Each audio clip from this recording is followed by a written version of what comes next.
Hi guys, ఇక్కడ ప్రభుత్వం ఉత్తర్వుల మేరకు డేటా సెంటర్ రాబోతుంది.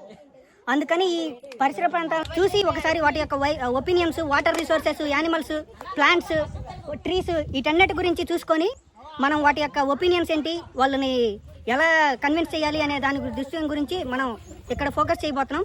వాటర్తో మాట్లాడదాం రండి. హలో వాటర్, చెప్పండి చెప్పండి. ఓకే, మీరు ఇక్కడున్న యానిమల్స్ వీటన్నిటికీ, బర్డ్స్కి ఒక న్యాచురల్ రిసోర్స్గా ఉన్నారు, దానికి కాదనరు. కానీ ఇక్కడ మీ యొక్క వాటర్ అన్నిటినీ డేటా సెంటర్ కోసం ఉపయోగించడం జరుగుతుంది. దీని యొక్క అభిప్రాయం మీరు ఏమంటారు?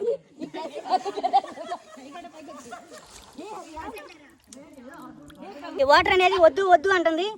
దీని యొక్క బెనిఫిట్స్ వాటి గురించి ఎక్స్ప్లెయిన్ చేస్తూ ఉంది.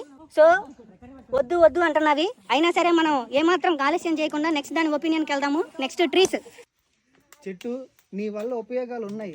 గాలిని ఇస్తావు, మాకు ఫుడ్ ఇస్తావు, రకరకాలుగా ఫ్రూట్స్ ఇస్తావు, వర్షాన్ని ఇస్తావు. అయినా సరే మేము మిమ్మల్ని నరికేసి ఈ ప్లేస్ని డేటా సెంటర్ చేయాల్సిందే, మీరు వెకేట్ చేయాల్సిందే ఒక 6 వీక్స్లో. అది నాగుజమ్ముడు రేర్ ప్లాంట్ స్పీసీస్. నువ్వు ఎయిర్ని క్లీన్ చేస్తావు, మంచి మంచి సూపర్ ఫుడ్ ఇస్తావు హ్యూమన్స్కి. కానీ ఇవి చిన్న బెనిఫిట్, కానీ ఎక్కువ బెనిఫిట్ మాకు డేటా సెంటర్ నుంచి వస్తుంది. సో మీరు వెకేట్ చేయాల్సిందే ఈ ప్లేస్ నుంచి ఒక 6 వీక్స్లో. చెప్పండి మీ యొక్క కాంట్రిబ్యూషన్ ఏంటి? మీరు భూమిని గొల్ల చేసి సారవంతంగా తయారు చేస్తారు, కానీ అది పరిగణలోకి తీసుకోబడదు ప్రభుత్వం దృష్టిలో.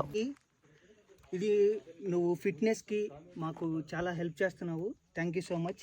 కానీ డేటా సెంటర్ వస్తే మాకు గవర్నమెంట్కి చాలా హెల్ప్ఫుల్గా ఉంది. ఏమన్నా కన్సర్న్స్ ఉన్నాయా? వెకేట్ చెయ్యరా? వెకేట్ చేయాల్సిందే, ఇది గవర్నమెంట్ ఉత్తర్వులు. Thank you.